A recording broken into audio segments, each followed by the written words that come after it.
회피 대상 항목 계속 하겠습니다. 그래서 위험 회피 대상 항목은 앞에 말씀드린 것처럼 크게 세 가지입니다. 인식된 자산 부채, 인식 안 한 확정 계약,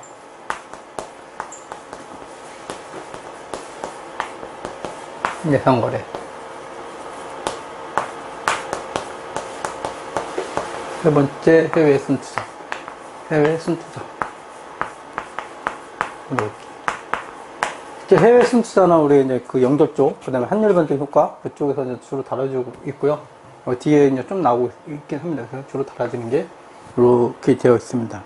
좀, 부분이 좀 작습니다. 그 다음 이제, 위험 회피 대상 항목은 당일 항목이 될 수도 있고, 항목의 집합이 될 수가 있고, 그렇습니다. 단일 항목의 구성 요소는 항목 집합의 구성 요소는 위험 회피 대상 항목이 될 수 있다. 이렇게 이제 구성 요소도 될 수 있다는 거 나오는 거고, 실제로 이렇게 좀 많이 해준 거죠. 위험 회피 대상 항목은 중요한 게 이제 신뢰성 있게. 왜 신뢰성 있게 측정되냐면, 우리가 이제 수단을 평가되니까, 대상 항목이, 회피 효과를 우리가 측정해야 됩니다. 회피 효과가 있는지를. 회피 효과는 당연히 금액적으로 측정하는 거기 때문에, 당연히 신뢰성 있게 측정해야 되는 거죠. 그래서 이거는 뭐 아주 기본적인 겁니다. 그 다음 항목은 이제 위험 회피 대상 항목이 예상 거래인 경우 그 거래는 발생 가능성이 매우 커야 된다. 회계적으로 이제 예상 거래, 우리가 기본적으로 예상 거래는 처음에 우리가 정의할 때, 금융 상품 쪽 인식할 때는 회계 처리 안 한다 그러는데, 기본적으로 할 가능성이 높아야죠. 회계 처리 할 가능성이 높아야지만 우리가 위험 회피 효과를 있는 겁니다. 그래서 이 발생 가능성이 매우 커야 된다는 게 하나 더 추가적으로 된 거죠. 예상 거래는 발생 가능성, 이 예상 거래가 될 가능성이 상당히 높아야 된다는 거고. 또 하나는 사업결합에서 사업을 취득하기로 하는 확정계약은 위험회피 대상 항목이 아니다. 사업결합은 항목이 아니다. 사업결합의 리스크를 정리가 어려워요. 사업결합은 전방위적인 내가 어떤 회사를 이제 M&A 한다고 할 때 가격이 변동할 수가 있잖아요. 가격이 변동하는데 그걸 해지하기 너무 어렵다는 거죠. 왜냐면 그 가격에 따라서 이제 왔다 갔다 해야 되는 항목이 회피하기에 마땅치 않다는 거죠.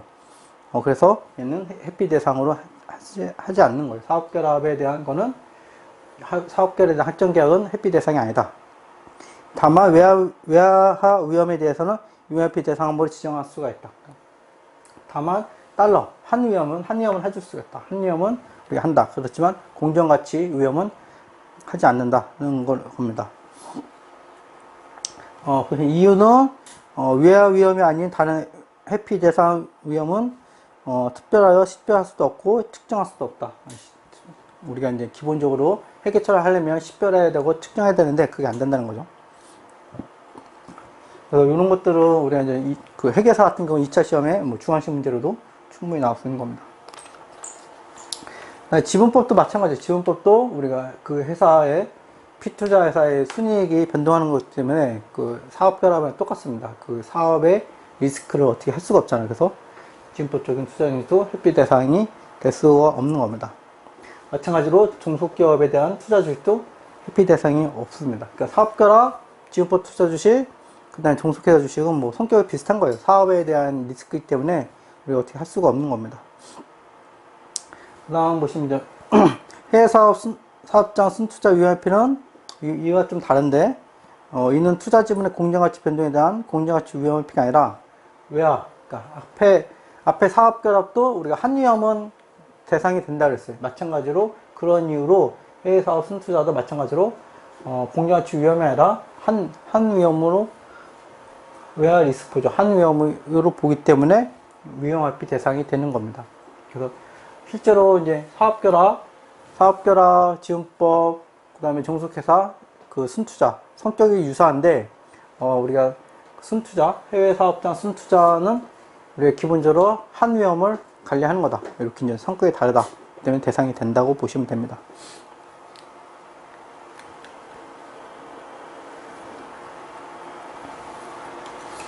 그 다음에 이제 익스포저와 발생 상품이 결합된 통합 익스포저를 위험피 대상 항목으로 지정하는 경우에 익스포저와 파생항목 결합된 통합 익스포저와 특정 유형 하나의 익스포저로 관리되는 다른 통합 익스포저 창출한지를 평가한다. 그 경우 통합된 익스포저에 기초하여 위험피 대상 항목을 그걸 할 수 있다. 그러니까 이게 이런 거예요. 그러니까 이 얘기는 대상 항목이 있고 대상 수단이 있고 얘를 또 묶어서 통합 익스포저를 또 관리할 수 있다. 그런 거예요. 예시를 좀 보시면 좀 알 겁니다.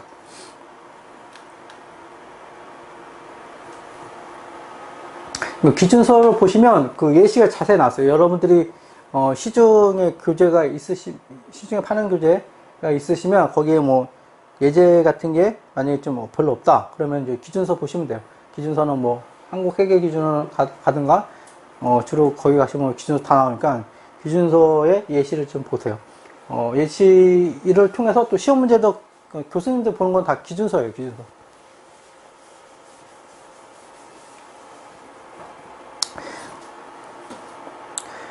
그 다음에 이제 통합 익스포저를 위험피 대상으로 지정하는 경우에는 위험피의 효과적인 부분과 비효과적인 부분을 측정하기 위해 통합 익스포저 구성하는 항목들이 결합과 교류한다. 그러나 통합 익스포저 구성하는 항목은 여전히 별도로 회계 처리한다는 거고. 통합 익스포저의 일부인 파생 항목 공정한 측정은 별도 자산이나 부채를 인식한다. 이거고.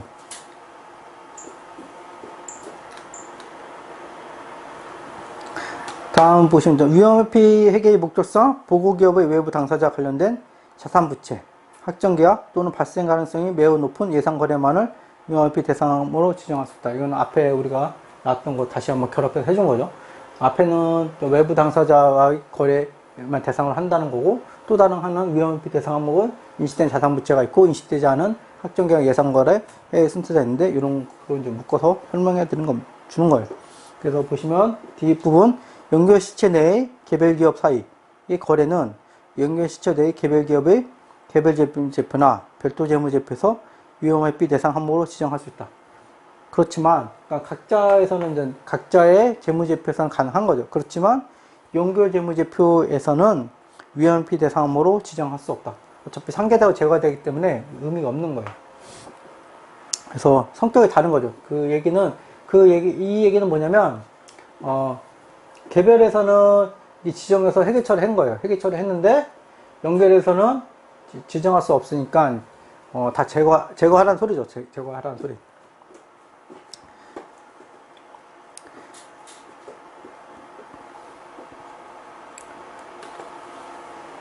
그렇지만 예외적으로 이제 앞에 연결 시체 내에 합백성 항목이 1021 환율 변동 효과에 따라 연결 재무제표에서 모두 제거되지 않는 외환성이 노출되어 있다면 그러한 항목의 외화 위험은 연결 재무제표에서도 위험회피 대상으로 지정할 수 있다. 그러니까 모두 제거되지 않는, 그러니까 제거되지 않으니까 이 한 위험은 노출된 거잖아요. 노출됐기 때문에 대상 항목으로 지정할 수 있다. 그런 의미입니다. 그러니까 다 같이 제거됐어. 그럼 뭐 노출된 게 없잖아요. 그러면은 다 제거되는데 제거해도 남은 게 있더라. 그러면은 걔는 대상 항목으로 관리할 수가 있다는 거죠. 그런 의미로 보시면 됩니다.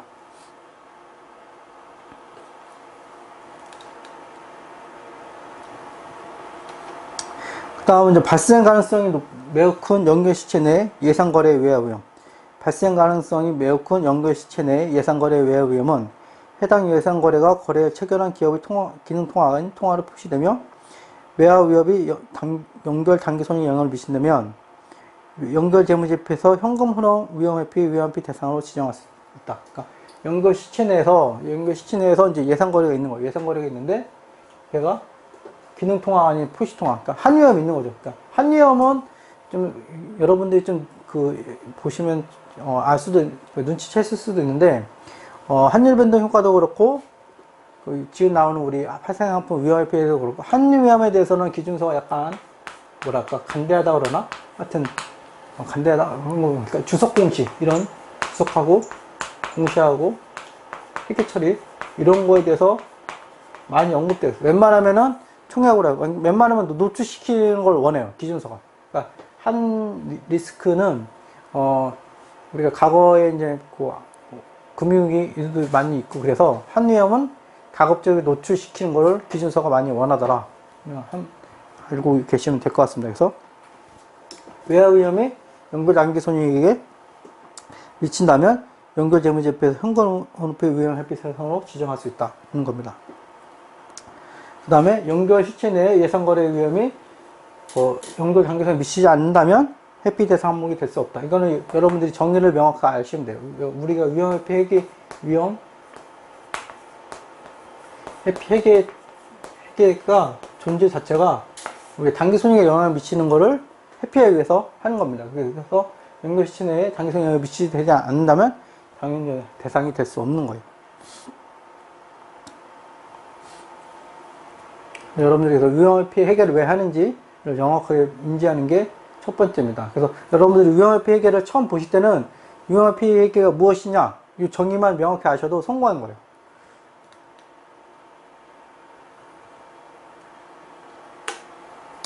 그 다음 위험회피 관계에서 항목 전체나 항목의 구성 요소를 우리가 이제 대상을 할 수가 있다 그랬죠. 구성 요소 위험회피 대상 항목으로 지정할 수 있다. 이건 다시 한번 설명해 나눈 거고, 전체 항목은 항목의 모든 현금 흐름 변동이나 모든 공정 가치 변동을 안 한다. 그래서 이제 우리가 그 변동 리스크는 현금 흐름 리스크하고 공정 가치 변동 리스크가 있습니다. 그래서 항목의 구성 요소는 항목 전체 공정 가치 변동이나 현금 흐름 변동보다 적은 부분을 말한다. 개념을 설명해 준 겁니다.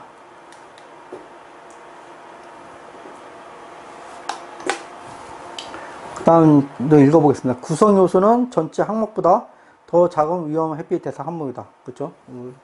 전체가 있고 단일이 있고 구성 요소가 있고 그런 거예요.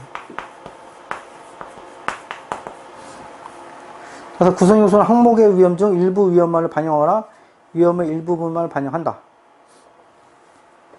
일부를 할 수 있다는 거고, 그 다음에 위험회피 대상 항목으로 지정하기 위해서는 위험 구성 요소는 금융 항목이나 비금융 항목 별도로 식별할 수 있는 구성, 식별.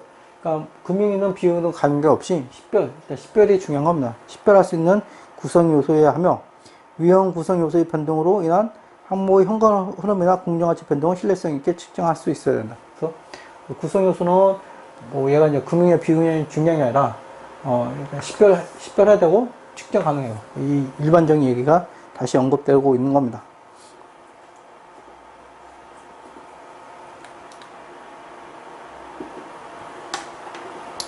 그 다음 위험 회피 대상 항목의 현금 흐름이나 공정가치 변동 중 특정된 가격이나 그 밖의 변수를 초과하거나 미달하는 변동만을 지정할 수 있다. 매입하는 옵션 위험 회피 수단의 내재 가치는 위험 회피 대상 항목 일방의 위험을 반영한다. 그 다음에 한쪽만 하는 거예요. 한쪽만. 그러니까 우리가 두 개를 할 수 없다. 를 얘기해 주는 겁니다. 다시 보시면 위험 회피 대상 현금 흐름이나 공정가치 변동 중 특정된 가격이나 그 밖의 변수를 초과하거나 미달하는 변동만 지정할 수 있다. 하나만 한다는 거예요. 하나만. 현금 흐름이나 공정가치나 두 개 다 하는 게 아니라 하나만 한다. 그런 의미를 얘기하는 겁니다.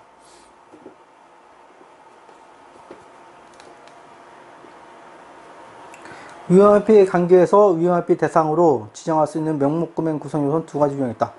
이는 전체 항목 비례적 부분인 구성 요소와 계층 구성 요소이다. 구성 요소의 유형에 따라 해결 처리 결과는 달라진다. 요거는 따로 기준서라든지 다른 참고서를 한번 보거나 아니면은 따로 교재를 보거나 이거는 좀 나중에 하겠습니다. 우리가 이제 대상 항목이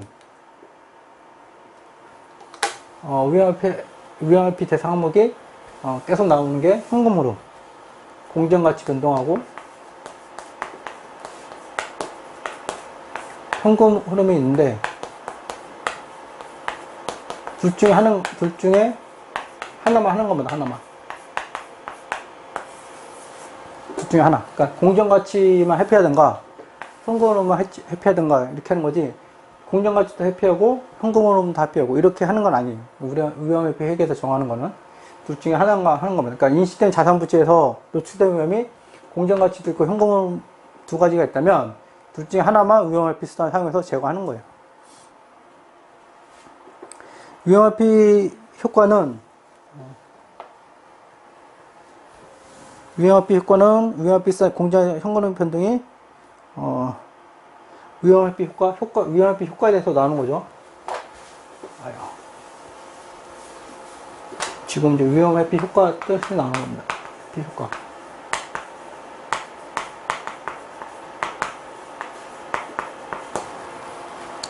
위험회피 효과는 위험회피 수단의 공정가치 현금의 변동이 위험회피 대상 항목의 공정가치 현금의 변동을 상쇄하는 정도다. 그러니까 대상 항목도 변동이 되겠죠. 그러니까 얘가 이제 이런 식으로 변동하면 수단은 이렇게 반대 방향으로 가는 겁니다. 대상 항목이 이렇게 되면 수단은 이렇게. 여기 상쇄하니까. 그래서 여기 더한 효과. 이 더한 효과가 상쇄 효과니까 상쇄하는 정도를 우리가 위험회피 효과라고 보는 거예요.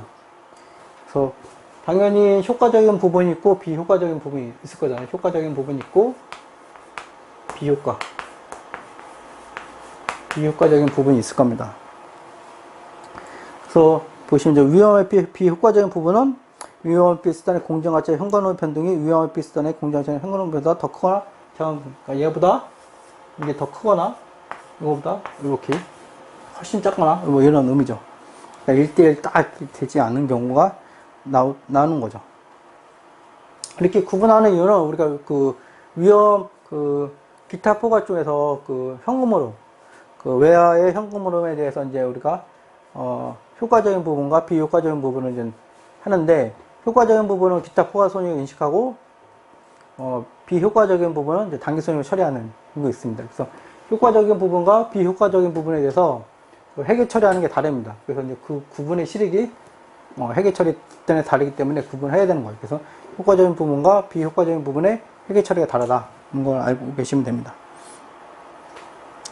다음 조건을 모두 충족하는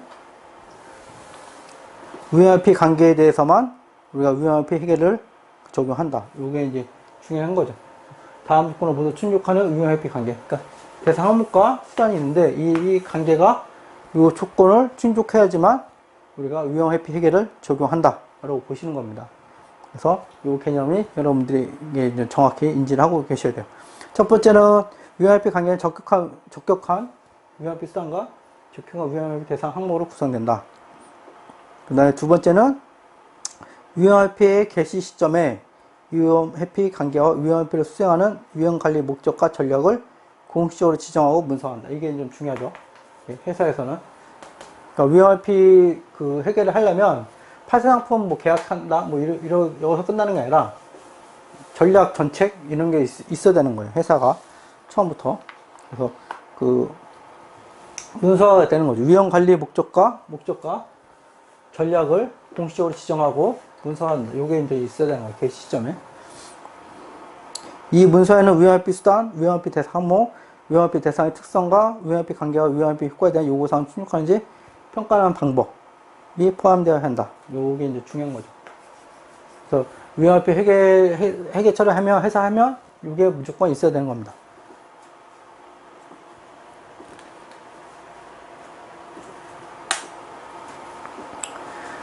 그 다음, 위험회피 관계는 다음의 위험회피 효과에 관한 요구사항을 모두 충족한다. 요게 또 중요하죠. 요구사항. 위험회피, 경제적 관계가 있어야 되죠. 항목과 수단은 당연히 경제적 관계가 있어야 되는 거고, 나번에 보면 신용위험 효과가 경제적 관계로 인한 가치 변동보다 지배적이지 않다. 신용위험 효과는 그 회사의, 그러니까 재무적인 리스크죠. 가격 변동 이런 거 말고, 그 회사 자체가 망하거나 뭐 이런 것입니다. 그런 게 더 크면, 이런 의미가 없어지죠. 그래서 신용위험 효과가, 우리 경제적 가치, 요 가치보다 우리가, 크면 안 되는 거죠. 경제적 가치가 그냥 가격 변동하고 현금흐름 회피, 일반적인 우리가 회피하고자 하는 거라고 생각하시면 돼요. 그 외에 효과가 더 크다 그러면은 뭐 의미가 없는 거죠. 그 다음에 답안 보시면 위험회피 관계의 위험회피 비율은 이제 수량이라고 했습니다. 수량. 기본적으로 수량입니다. 우리 정의상으로. 비율은 기업이 실제로 위험을 회피하는 위험회피 대상 항목 수량과 위험회피 대상 항목의 수량의 위험을 회피하기 위해 기업이 실제 사용하는 위험회피 수량의 수량, 이 수량의 비율을 얘기하는 겁니다. 용어 정의 때 했었죠. 그럼 경제적 관계가 무엇이냐? 경제관계가 존재한다는 것은 위험합비 수단과 위험합비 대상 항목이 같은 위험, 즉 대상 위험으로 인하여 일반적으로 반대 방향으로 변동하는 가치를 가지고 있다는 것을 의미한다. 일반적으로 반대 방향, 경제관계.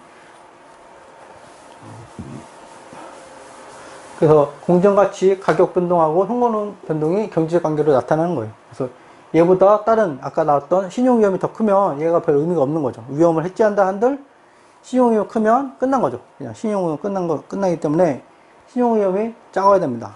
우리가 해지하고자 하는 것보다 작아야 됩니다.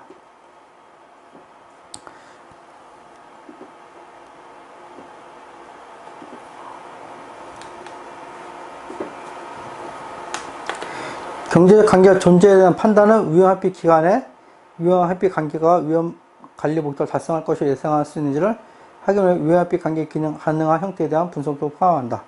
뭐 있고, 그 다음에 두 번째, 위험회피 회계 모형은 수단과 대상 항목의 손익이 서로 상계되는 일반 개념을 기초하기 때문에 위험회피 효과는 이 항목들 사이의 경제적 관계뿐만 아니라 위험회피 수단과 대상 항목 가치의 신용위험 미치는 영향에 따라 결정된다.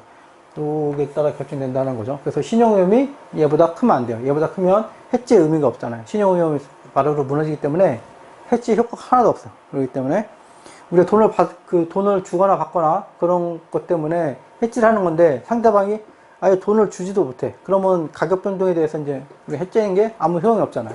그렇기 때문에 신용위험이 상당히 큰 겁니다.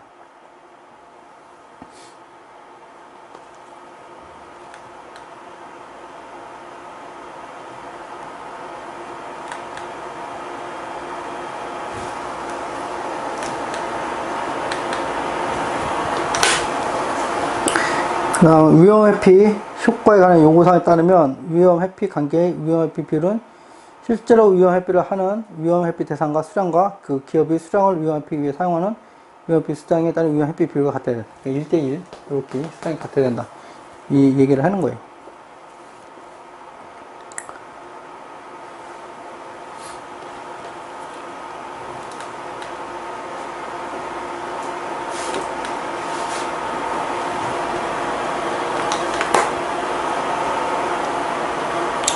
그 다음에 위험회피 대상 항목의 수량과 실제로 사용하는 위험회피 수단의 수량에 따른 비율에 기초한 위험회피 비율을 사용하여 위험회피 관계를 지정할 경우 위험회피 비효과적인 부분. 그러니까 우리가 이제 100을 썼는데, 수단을 100을 썼는데 85%만 효과적인 데 쓰고 15%는 비효과적인 부분. 이런 얘기를 하는 거예요. 위험회피의 비효과적인 부분이 생기게 하는 위험회피 대상 항목 손해피 수단의 가중치의 불균을 반영해서는 안 된다. 이런 것도 이제 아시면 될 것 같고.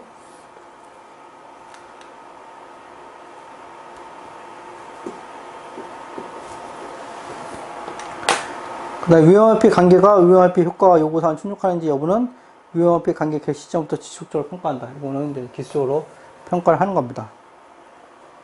이러한 지속적인 평가는 최소한 매 보고일이나 위험회피 효과에 관한 요구사항에 영향을 미치는 상황의 유효적인 변동이 있는 시점 중에서 이른다 수행한다. 그래서 보고일이라든지 변동 시점에서 하는 거죠.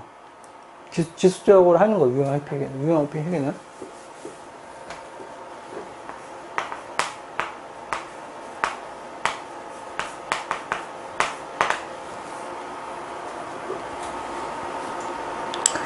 그 다음에 이런 평가는 위험회피 효과에 관한 예상과 관련되므로 전진법 하는 거죠. 과거에 소급해서 하지 않고 전진적으로만 하는 거예요.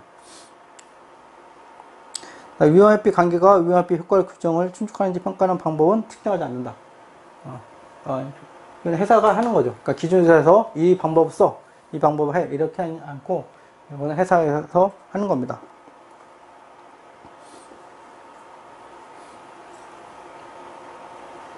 이런 것도 이제 객관식 문제에서 나올 수가 있는 문구죠. 그러니까 위험회피 관계와 위험회피 효과 규정하는 평가 방법에는 뭐뭐가 있다. 이렇게 나오면 틀린 거죠. 그래서 이제 제가 이제 밑줄 친 겁니다.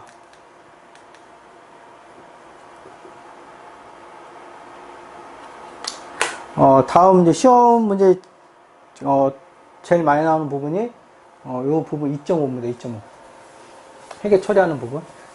앞에까지도 상당히 중요하고, 근데 앞에까지가 이해해야지만 2.5가 이제 이해가 되는 거죠. 회계 처리니까. 이 회계 처리가 시험 문제에 제일 많이 나옵니다. 그러니까 지금 앞에까지 한 거는 우리가 이제 파생 상품.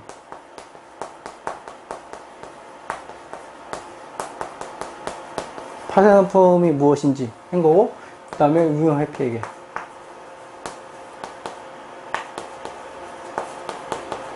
유형 회피 회계가 무엇인지 한 겁니다. 실제로 유형 회피 회계는 이게 파생 상품만 파생 상품 갖고만 하는 게 아니고, 파생 상품이 주로 이용하는 것 뿐이에요. 그래서 여러분들이 그걸 좀 정확하게 이해하시면 되고, 근데 유형 회피는 저희 앞에 했던 거는, 이전에 했던 거는 대상 항목과 수단. 무엇이 대상 항목이고, 무엇이 수단이고, 그 다음에 얘들 간의 관계는 무엇인지, 이에 대해서까지 한 겁니다. 한 거고, 그러면 어떻게 회계 처리하느냐가 2.5에 있는 거예요. 그래서 2.5부터 좀 할 건데, 우리가 일단 대상 항목은 크게 세 가지 있었죠. 크게 인식하는 자산부채, 그 다음에 인식하지 않은 확정계약 예상거래, 세 번째는 해외 순자산 투자가 있었습니다. 세 가지 있었고, 그 다음에 위험은 은연중에 이제 나온 게 공정가치 위험하고 현금 흐름이 있었어요. 그러니까 가격 변동 위험하고 그 현금 흐름 위험이 있었습니다. 크게 이제 두 가지 나왔고, 다시 좀 보시면 위험회피의 적용 조건을 충족하는 위험회피 관계에 위험회피 회계를 적용한다. 관계에 이런 관계에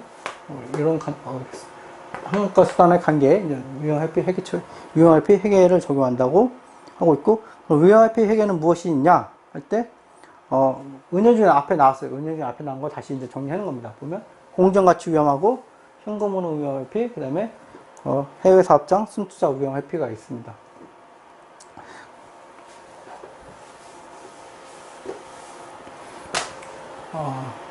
우리가 인식된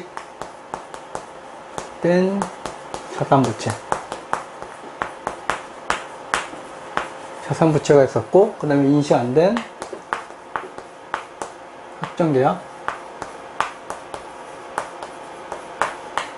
예상거래, 그 다음에 해외 순투자.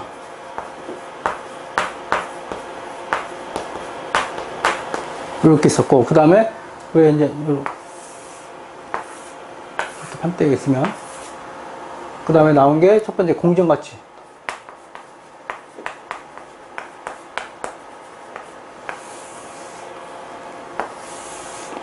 공정가치가 있죠. 공정가치. 공정가치는 특정 위험에 기인하고 단기 손익이 줄 수 있는 것으로, 이거 일반적인 얘기죠. 이거 일반적인 얘기고, 보시면 인식된 자산이나 인식된 자산, 여기서 인식된 자산, 부채 또는 인식되지 않은 확정계약, 인식되지 않은 확정계약 또는 이러한 항목으로 구성 요소의 공정가치 변동이 익스포션된다. 얘 두 개가 이제 해당되는 거예요. 그 다음에 현금으로 위험회피는 특정 위험에 기인하고 단기 손익에 영향을 줄 수 있는 것으로 인식된 자산이나 부채 또는 발생 가능성이 매우 큰 예상거래. 그러니까 현금으로.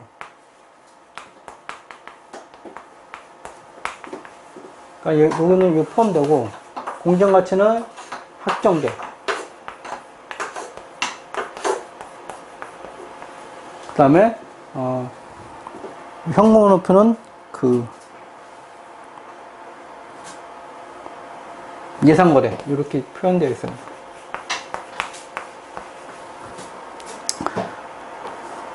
그 다음에 세 번째는 해외 사업자 순투자 위험. 여기 그 다음에 해외는 요 해외 이렇게 매트리스 이렇게 그릴 수가 있어요. 그래서 우리가 앞에 대상 항목이 인식된 자산부채, 인식된 확정계약 예상거래, 해외 순투자였는데, 지금 위험회피 관계는 세 가지 있습니다. 공정가치, 현금은 해외가 있습니다. 그런데 요 공정가치하고 그 인식된 자산부채는 공정가치하고 현금으로 다 있는 거죠. 근데 확정계약은 우리가 계약이기 때문에 금액이 바뀌는 거죠. 우리가 얼마 산다 안 산다 하기 때문에 금액이 바뀌는 거고, 예상거래는 말 그대로 거래이기 때문에 현금 흐름에 영향이 있는 거예요. 그래서 이렇게 됐고, 인식된 자산부채는 공정가치하고 현금 흐름 두 가지가 있습니다. 근데 두 가지가 있는데 내가 선택하는 거예요. 공정가치하고 현금 흐름을 둘 다 할 수 있는 건 아니고, 공정가치 위험을 회피하겠다, 현금 흐름을 회피하겠다, 이렇게 이제 정하는 겁니다.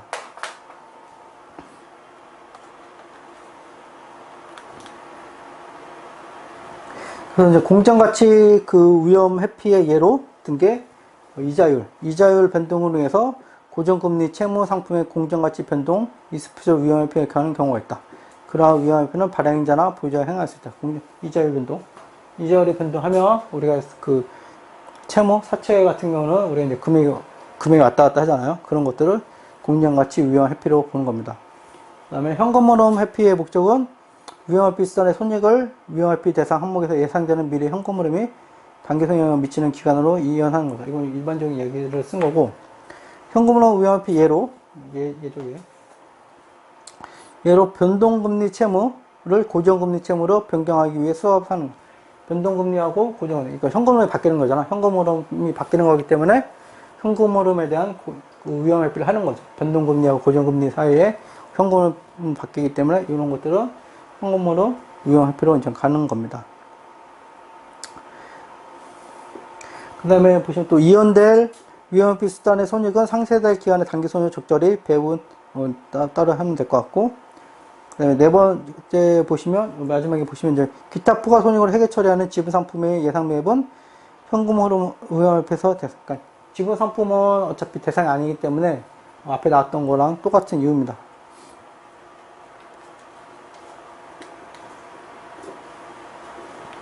그 다음 보시면 이제 위험 회피 대상 항목이 지분 상품이며 따라서 공정가치 변동을 기타 포괄 손익으로 표시하기로 선택한 경우에는 대상이 이제 지분 상품이며 공정가치 변동을 기타 포괄 손익으로 표시하려 선택한 경우는 위험 회피 대상이 있을 뿐 기타 포괄 영향을 미칠 수 있는 것이어야 한다. 그 경우에만 인식된 위험 회피 비과진 부분을 기타 포괄 손익한다. 이거 보시면 확정계약의 외화 위험 회피에 공정가치 위험 회계나 현금 위험 회피를 적용할 수 있다. 확정계약의 외화 위험. 확정계약의 외화 위험 회피. 확정계약의 외화 위험 회피에는 공정가치 위험 회피나 현금 위험 회피를 적용할 수 있다. 확정계약은 외화 위험. 외화는 여기도 되는 거죠. 확정계약은. 외화. 확정계약은 일반적으로 공정가치인데, 확정계약의 외화. 확정계약의 외화 위험 회피에는 우리가 현금흐름을 적용할 수 있다고 하는 겁니다. 그래서 매트리스에 일반적으로 현금흐름은 예상거래가 된다고 앞에 있었는데, 예외적으로 확정계약 중에서 외화 위험 회피는 얘도 또 할 수가 있다. 이렇게 얘기를 해주는 거예요. 그러나 또 확정계약의 외화 위험에 대한 위험 회피는 선택적으로 현금흐름 회피를 해결할 수 있다. 여기 나온 거고, 선택적으로 할 수 있다는 거고, 위험 회피 관계와 위험 회피 비율과 관련된 위험 회피 효과성의 요구사항을 더는 충족하지 못하지만 지연된 위험 회피 관계에 대한 위험 관리 동시에 유지되기 때문에 위험 회피가 다시 적용 조건을 충족할 수 있도록 위험 회피 위험 비율을 조정해야 한다. 일반적인 재조정은 다시 또 뒤에 또 나옵니다. 재조정하라는 소리, 그러니까 위험 회피 회계 비율이 우리 계속 평가를 하잖아요. 계속 평가를 하면 효과가 좀 달라지니까 그거에 맞게 위험 회피 비율을 조정하라는 겁니다. 네.